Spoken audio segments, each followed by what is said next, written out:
Somewhere among the pine-dotted lowlands of coastal Georgia lies a plantation where laborers continued working nearly 2 years after the Civil War had ended. Not because they chose to stay, not because the law overlooked them, but because the landowners had made a deliberate calculation, one that demanded silence, isolation, and the ongoing cooperation of every white authority figure within a 50-mile radius. When federal investigators finally arrived in the summer of 1866, they encountered something one officer described in his field notes as a constructive intentional design. Its mechanics, he wrote, suggested forethought on a scale rarely seen by this office. He observed that the workers, men, women, and children, had been restrained not by iron, but by something far more effective, the complete orchestration of what they were permitted to know. They had been led to believe the war was still being fought, that the Union had fallen, and that emancipation for people like them would never come. The investigators' report was filed, stamped, cataloged, and then it disappeared from public view for 83 years. What transpired on that property involved nothing otherworldly. No monsters, no curses, no unexplainable phenomena. What it required was something far more troubling, men who understood human psychology well enough to erect a prison without walls. Before we continue into the story of Hartwell Plantation and the people confined there, if you're new to this channel, please subscribe and enable notifications. We explore the darkest, most overlooked corners of American history, and we want to hear from you. Leave a comment letting us know which state or city you're watching from. Knowing where our audience is helps us uncover stories that resonate locally. Because this story, this particular, painstakingly constructed human injustice, should never have been consigned to oblivion. To grasp what happened at Hartwell Plantation, you must first understand the Georgia Low Country as it stood in 1863, when the Emancipation Proclamation was issued, and again in 1865, when the Confederacy crumbled. McIntosh County, Georgia, occupies a narrow coastal strip defined by salt marshes, tidal rivers, and an oppressive, ancient heat that settles in by April and does not relent until November. The county seat, Darien, had been razed in June 1863, not by Confederate troops, but by a regiment of black Union soldiers under Colonel James Montgomery, retaliating for the town's role in the coastal slave trade. By war's end, McIntosh County was, by nearly every measure, a shattered place. Its white planter class had lost sons, property, and the very economic foundation of their existence. Its black population, numbering well over 2,000 at the war's peak, had lived for generations within a social order that treated them as chattel, policed their movements, curtailed their speech, and systematically cut them off from any knowledge that might grant them agency over their own lives. Hartwell Plantation was not the largest in the county. It comprised roughly 100 acres of arable land along the Altamaha River, cultivating long, staple cotton and modest rice crops in the tidal fields nearer the water. Its owner in the war's final years was Cornelius Hartwell, third-generation steward of this particular Georgia tract. He was 51 in 1865. He had not served in the Confederate Army. Citing a chronic lung condition, whether genuinely debilitating or strategically deployed whenever conscription officers appeared remains unclear from the accounts. He had 2 sons. The elder Edmund had fallen at Chickamauga in 1863. The younger, Prentice, returned from the war in April 1865 with a shattered left hand and a reticence that his mother, Cecilia, found more unnerving than the wound itself. In the war's closing weeks, as news of Confederate surrenders filtered down from Atlanta and up from Savannah, Cornelius Hartwell sat in his study and did what few men in his position were willing to do. He thought with clarity. He was not given to rage or denial.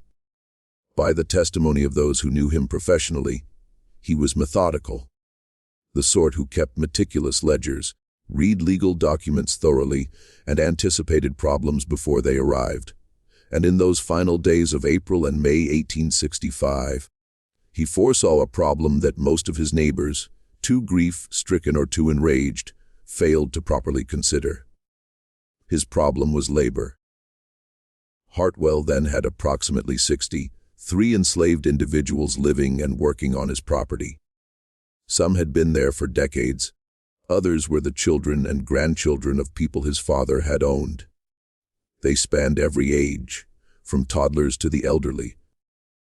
A functioning, multi-generational community whose entire existence had been organized around the rhythms of Hartwell's fields, Hartwell's schedules, Hartwell's rules. And within weeks they would be free. What Cornelius Hartwell understood more acutely than his neighbors was that freedom was not merely a moral or philosophical condition. It was logistical. It required information. It required the capacity to move, to communicate, to verify what you had been told. And in the Georgia Low Country in the spring of 1865, for people who had been systematically denied literacy, who had no newspapers, no contact with federal officials, no means of traveling beyond the property without permission, freedom was not automatic. It had to reach you, and reaching you required that no one in your immediate environment actively worked to prevent it. Cornelius Hartwell began that prevention immediately. He did not, as far as any record shows, share his specific strategy with his wife or with Prentice. He worked quietly. He worked swiftly. And he worked with a patience that, in hindsight, renders the entire enterprise more disturbing, not less.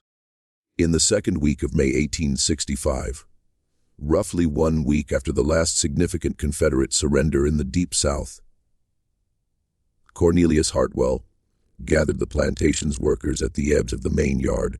The dust, choked sun, baked open space between the row of worker cabins and the barn complex.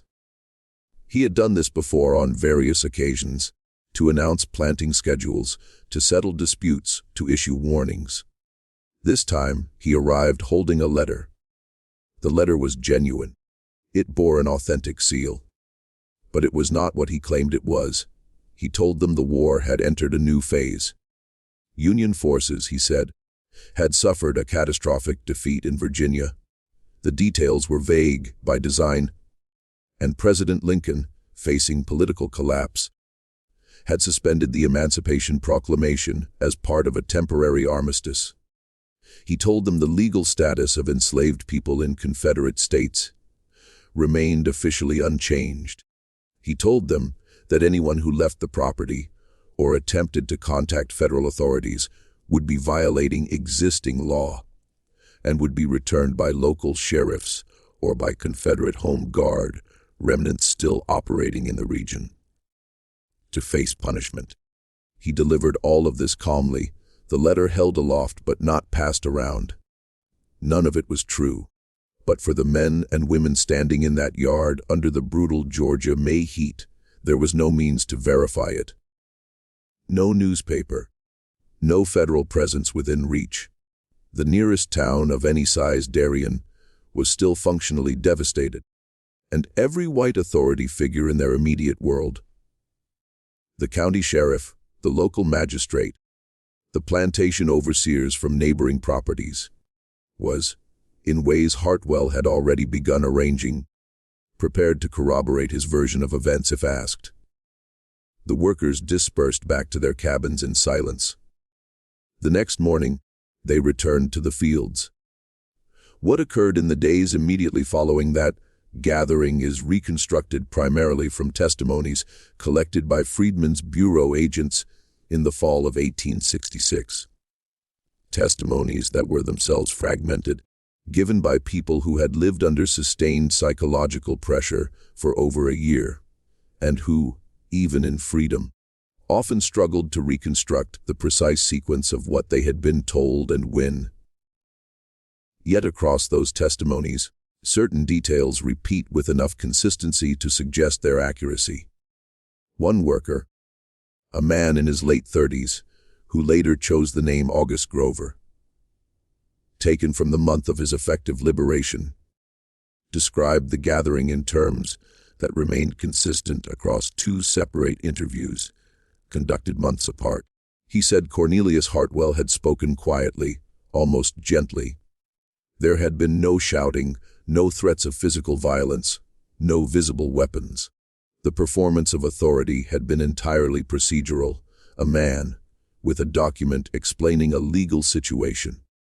He didn't look scared of us, Grover told the bureau agent. That was the part that made me believe it. A man who's lying looks scared, you'll find him out. He didn't look scared at all. That composure, that total performative calm, was itself a form of evidence. It suggested Hartwell knew exactly what he was doing. He was not panicking. He was not improvising.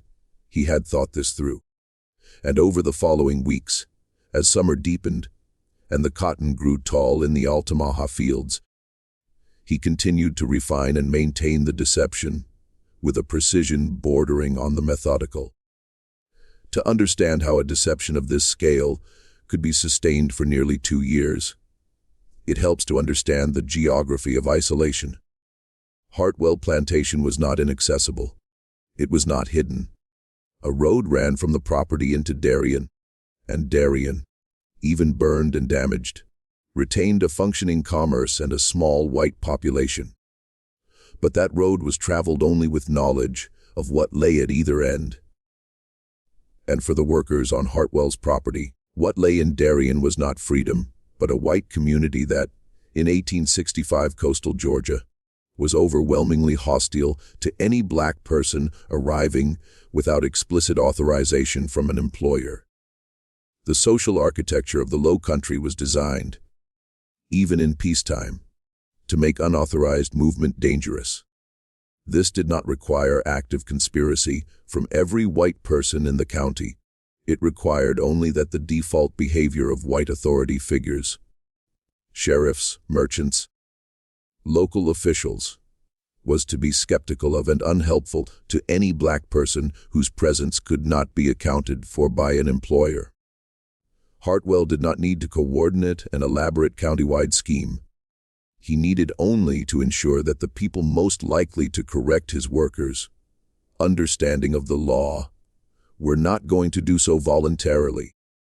In the weeks following his gathering, Hartwell made several quiet visits to neighboring property owners and to a few key figures in Darien. The details of those conversations are not documented.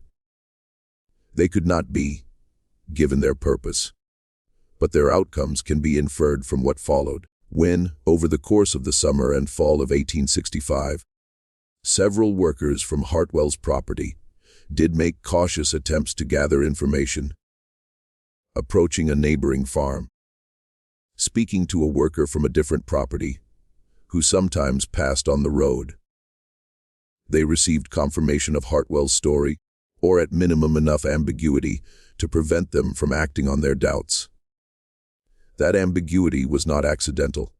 In a region where the planter class had for generations controlled information as a tool of social management, the instinct to support a neighbor's version of events over a black laborer's confusion was not a moral decision so much as a reflexive one. The social system produced cooperation without requiring Hartwell to explicitly solicit it. There was also the matter of the Freedmen's Bureau. Established in March 1865, the Bureau was charged specifically with assisting formerly enslaved people in the transition to freedom.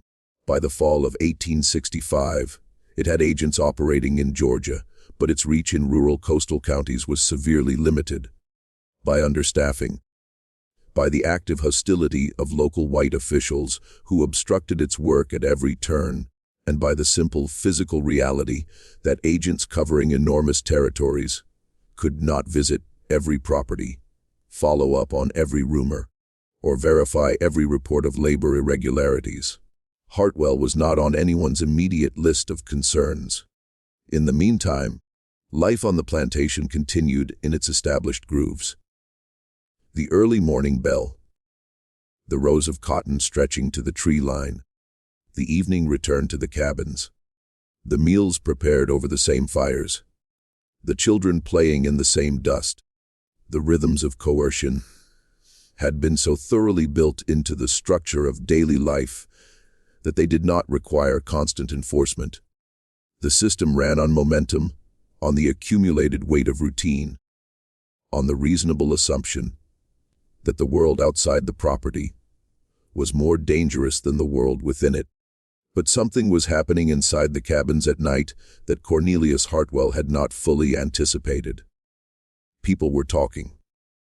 Specifically, an older woman named Delphine Cray, known simply as Delphine among the workers, somewhere in her late 50s, born on the property, her mother having died on it, had begun, quietly and carefully, to collect information. She could not read, but she was, by multiple accounts gathered later, a person of exceptional memory and analytical intelligence. She had listened to Hartwell's announcement with a particular kind of attention. The kind developed over decades of being required to appear invisible, while in the presence of white authority figures, and of using that invisibility to hear things not intended for her ears. What she had noticed in the weeks following the announcement was a specific quality of behavioral change among the white members of the household. Cecilia Hartwell, Cornelius's wife, had always been a woman of precise and rigid social habits. She received visitors on particular days.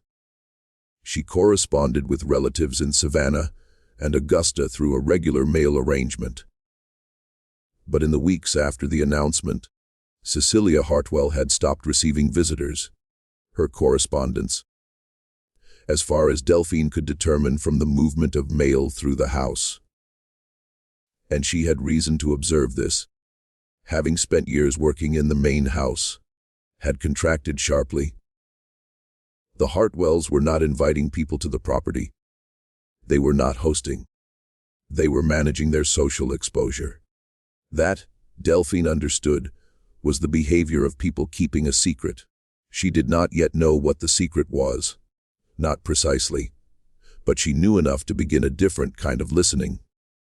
In the early months of 1866, the balance of the deception began to strain under its own weight. The first significant crack came not from inside the plantation, but from outside it, and not from a federal agent or a bureau official, but from a man named Henry Autumn, one of the most unlikely sources imaginable, a poor white farmer from the northern edge of McIntosh County who had no particular sympathy for the formerly enslaved, and no political stake in Reconstruction, but who had a deeply practical interest in free labor markets. Odom was attempting to establish a small farm operation of his own. In early 1866, he had been contracting with freed black workers from surrounding properties who had negotiated their own labor arrangements under the emerging sharecropping and freedmen's contract systems.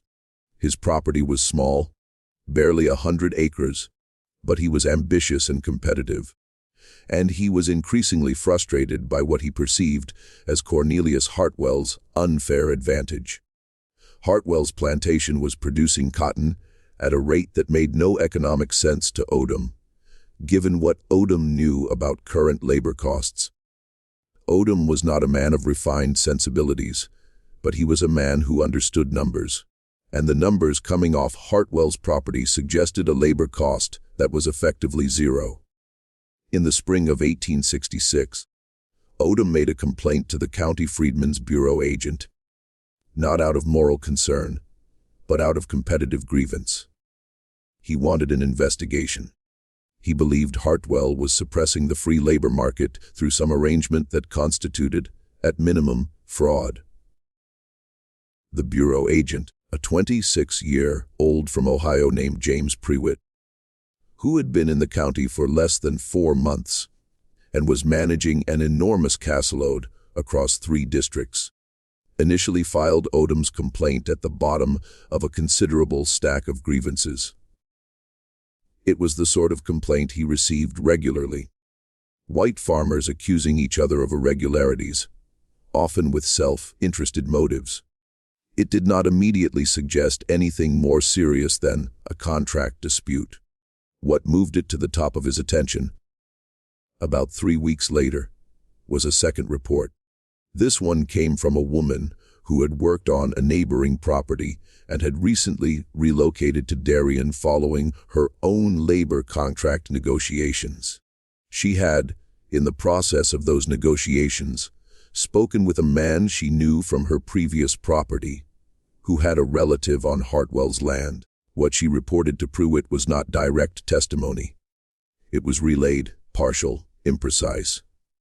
But the core of it was this: the workers on Hartwell's plantation did not know the war was over. Pruitt sat with that sentence for a long time. Then he wrote a letter to his supervisory agent in Savannah, a man named Colonel Thomas Hatch, a former officer with a reputation for both procedural rigor and personal impatience, and described what he had been told. He requested authorization to conduct a formal visit to the Hartwell property. Authorization was granted within a week, but what happened next introduced a delay of nearly 2 months. A delay that, in retrospect, looks less like bureaucratic inefficiency and more like the product of active interference. The day before Pruitt was scheduled to ride to Hartwell's property, he received a visit from the McIntosh County Sheriff, a man named Larson Gale.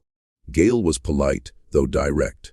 He brought with him a document, a labor contract, signed by what appeared to be 3 representatives of the Hartwell workers, acknowledging that they had been informed of their status as free persons and had agreed to continue working for Cornelius Hartwell under a wage arrangement. The signatures were marks, X's, beside printed names. They could have been made by anyone. Gale told Pruitt that an investigation of the Hartwell property was unnecessary and would disrupt a functioning legal labor arrangement. He suggested, not threatened, but suggested, that Pruitt's resources were better directed toward properties where genuine violations were occurring. Pruitt was young and new to the county, and he was not sure what he was looking at. But he wrote everything down. He wrote down Gale's visit. He wrote down the document. He wrote down the names on the contract.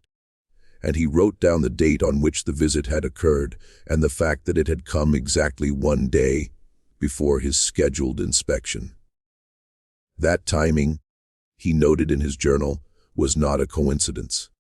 Inside Hartwell Plantation, through the late winter and into the spring of 1866, Delphine Cray had been building something. It had no name. It was not organized in any way that would have been recognizable as an organization to an outside observer.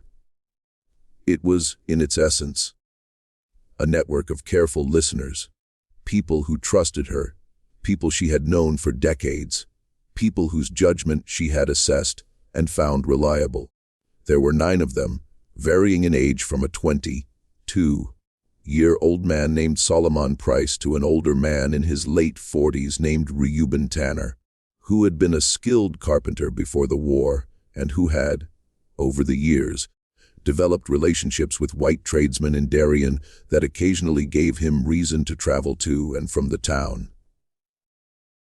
It was Tanner who, in March of 1866, brought back a fragment of information that changed the character of what Delphine was doing. He had been sent to Darien by Hartwell to purchase hardware for a fence repair. A trip that Hartwell had calculated was safe because Tanner's movements in town would be observed, and because Tanner had shown, across many years, a reliable and compliant disposition. What Hartwell had not calculated was that Tanner, in his years of tradespeople contacts, had developed a specific relationship with a black freedman in Darien named Marcus Sewell, who operated a small repair shop on the edge of the burnt district. Sewell, unlike the workers at Hartwell's plantation, was fully free. He had been free since February of 1865, had registered with the Freedmen's Bureau, had signed labor contracts under his own name, and had been operating his business openly for over a year. When Tanner appeared in his doorway, looking, Sewell would later testify, like a man who had walked out of a time that was already gone. Sewell recognized immediately that something was wrong. The conversation between them was short. Sewell could not risk being seen in extended conversation with a man from a known plantation. The social observation networks of the county cut in every direction, and he had his own business to protect. But he was direct. He told Tanner that the war had been over for nearly a year, that Lincoln had been assassinated, that there was a Freedmen's Bureau office with an agent who was specifically supposed to help people in Tanner's situation, and that the contracts Hartwell claimed were in effect were almost certainly fraudulent. Tanner bought his hardware. He walked back to the road, and then he returned to Hartwell's property and told no one what he had heard. Not for 4 days. Those 4 days are documented in his later testimony, and they are some of the most psychologically precise passages in the Bureau's records from this period. Tanner described a process of internal argument, of testing what Sewell had told him against everything Hartwell had told them, against the visible reality of life on the property, against every small observation he had made over the past year. He described specific moments of doubt, the way Hartwell's wife had stopped hosting visitors, the absence, now that he examined it, of any Confederate soldiers in the area, the fact that a federal agent had appeared at a neighboring property several months earlier and had not been attacked or turned away by Confederate forces, as Hartwell had claimed would happen to any Union presence. He also described something else, something harder to categorize clinically, but which comes through in his testimony with striking clarity. He described a hesitation, not of Hartwell, but of hope. A worry that if he told the others what he had heard, and it turned out to be wrong, another lie, a test designed by Hartwell to identify the most restless among them, the consequences would be severe. The deception had done something to his ability to trust information. It had made hope itself feel hazardous. On the 5th day, he told Delphine. She listened to everything he said without interruption. Then she was quiet for a long time. Then she said, and this is preserved in her testimony nearly verbatim, because the Bureau agent who recorded it wrote it down exactly as she spoke. I knew he was lying. I didn't know what the truth was. Now I do. Over the following 2 weeks, with a caution that Tanner found almost physically painful, Delphine and he determined what they were going to do. They were not going to leave the property in a mass action. That was a scenario Delphine had thought through carefully, and it carried too much risk. Not from Hartwell directly, but from the county infrastructure of white authority that had supported his deception. If they moved as a group, they would be visible. They would likely be intercepted. And they had no proof. Nothing that an outside authority would immediately recognize as evidence of what had been done to them. What they needed was a federal agent. Specifically, they needed the Freedmen's Bureau agent to come to the property. Not in response to an outside complaint, but in response to something the agent himself had initiated. And they needed to be prepared when he arrived to speak clearly about what had happened, and to have enough corroborating voices that the testimony could not be dismissed. For that, they needed time, and they needed to continue visibly, and apparently willingly, the routines of the plantation, to continue appearing, much to Hartwell's observation, exactly as they had always appeared. What Delphine and Tanner were doing in those weeks was the inverse of what Hartwell had done to them. They were managing his perception of their knowledge. They were performing a version of themselves that he expected to see. And underneath that performance, they were building something that would outlast it. The tension of that period, living inside the deception while dismantling it from within, is almost impossible to fully reconstruct from documentary evidence. But the testimonies from multiple workers describe a quality of those weeks that one of the Bureau agents characterized in his report as an almost unbearable precision of self-control. They kept working the fields. They kept responding to the bell. They kept their faces in Hartwell's presence, exactly as they had always been. And then, in late May of 1866, two things happened almost simultaneously. James Pruitt, the Bureau agent, finally arranged a second inspection visit to the Hartwell property. This time without notifying the county sheriff in advance. And Cornelius Hartwell, who had maintained his composure for over a year, made his first mistake. The mistake was Prentice. In the 3 weeks before Pruitt's arrival, Prentice Hartwell had been drinking more than usual. He was 24. His hand would never fully function again, and whatever he had seen at the battles where he served had left deposits in him that he could not seem to clear through any available means. He had always been, by accounts from neighbors and family correspondents, the less stable of the two Hartwell sons. Impulsive where Edmund had been steady, prone to emotional weather where Edmund had been calm. His father had managed this by keeping him peripheral to the plantation's operations, giving him tasks that were meaningful enough to occupy him, but not consequential enough to endanger the more delicate aspects of the arrangement. In the first week of June 1866, Prentice got drunk in the evening and walked to the worker cabins. He did not intend to reveal anything.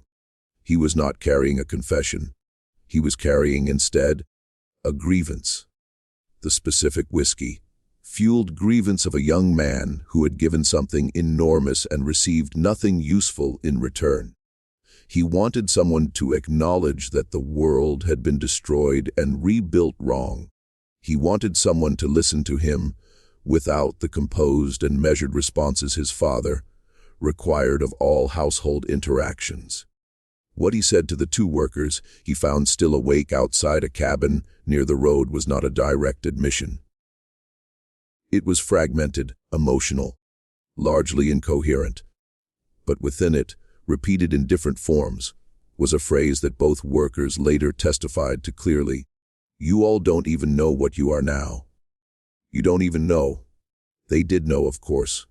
By then, Delphine's network had spread the information carefully to every adult on the property over the preceding weeks. But they gave Prentice nothing. No reaction.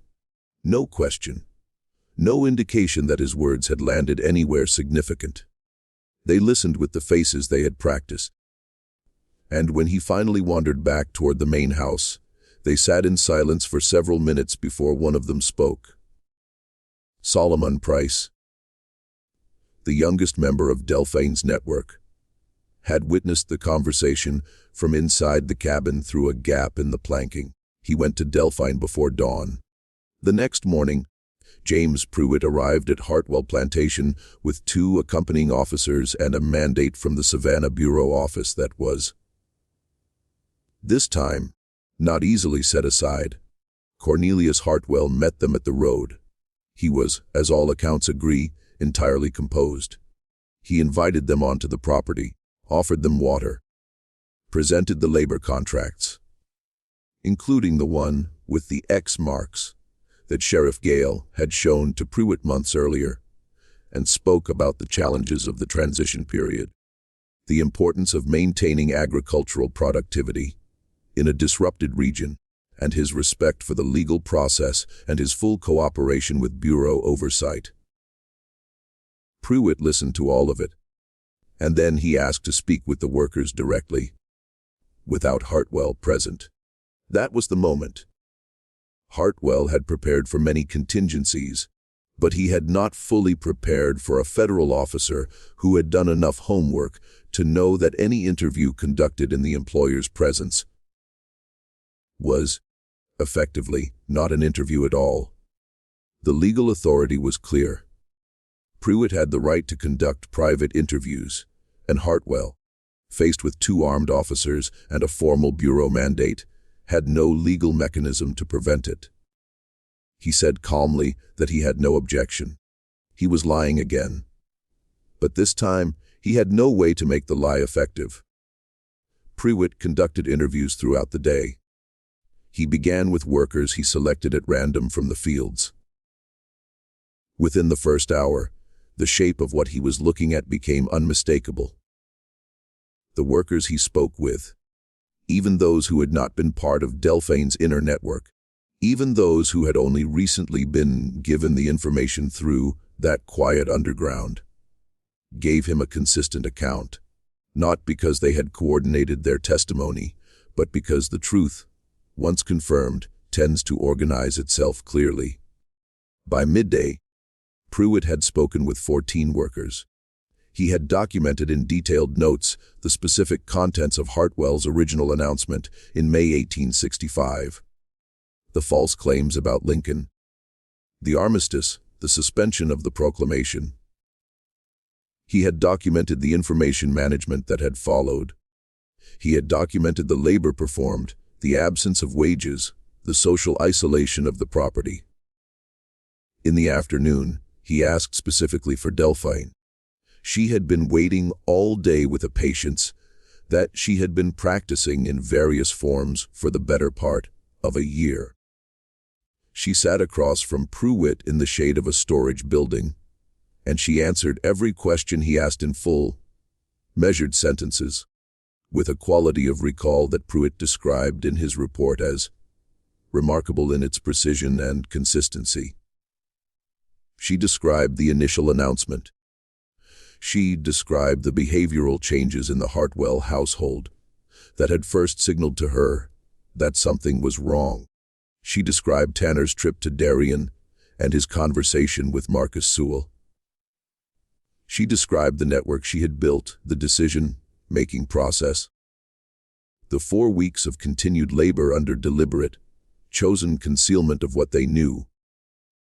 Pruitt asked her why they had not simply left once they knew, why they had stayed another month. Delphine was quiet for a moment. Then she said something that Pruitt included verbatim in his official report. We needed a witness. Leaving just gets us back to where we were before. Moving through a county full of people who would rather not see us. Staying meant we could hand you the proof in one place. He built this very carefully. We needed to take it apart the same way. Pruitt sat with his notes that evening and wrote a 22-page preliminary report. He listed the names of every worker he had interviewed. He listed the specific false claims Hartwell had made. He cataloged the labor, cotton harvested, fields worked, man-hours estimated, and calculated a financial figure representing unpaid wages for approximately 63 workers over approximately 22 months. The number was substantial. He also listed the names of individuals he believed had knowingly supported the deception, including Sheriff Larson Gale, 2 neighboring property owners, and a magistrate whose role in confirming Hartwell's false legal claims had been described by multiple workers. Cornelius Hartwell was formally notified that evening that his labor arrangements were void and that he was under investigation for fraud and for violation of federal civil rights statutes. He stood in his doorway when Pruitt delivered this notification. His face did not change. He said he expected the matter would be resolved through proper legal channels. He was wrong about what the legal channels would deliver. Though he did not know that yet, the case against Cornelius Hartwell moved through the Bureau's legal system over the following 8 months, producing a documentary record that is both substantial and, in its ultimate outcome, characteristic of the period in ways that are not satisfying to anyone seeking a tidy conclusion. What the investigation confirmed in full was this: for approximately 22 months following the end of the Civil War, 63 men, women, and children had continued to labor on Hartwell Plantation under the sustained, deliberately maintained false belief that they were still legally enslaved. They had been held not by physical chains, but by the systematic management of information, by the deliberate withdrawal of news, by the construction of false legal documents, and by the coordination of a social network of white authority figures who, by active participation or by complicit silence, ensured that the truth could not reach them. The financial calculation that Pruitt included in his report, the back wages owed to those workers, was never paid. This was not a failure of the investigation. The investigation was, by Bureau standards, thorough. Pruitt's report was accepted, amplified by Colonel Hatch's office in Savannah, and forwarded to the military authority governing Georgia's Reconstruction District. The case was real. The evidence was real. The legal violations were clear. What was not clear in 1866 and 1867 was who had the authority to enforce remedies against a white Georgia landowner in a state whose political reconstruction was proceeding through layers of resistance, negotiation, and deliberate legal obstruction by state and local officials. The military courts that had jurisdiction were operating in a political environment that was already beginning to contract.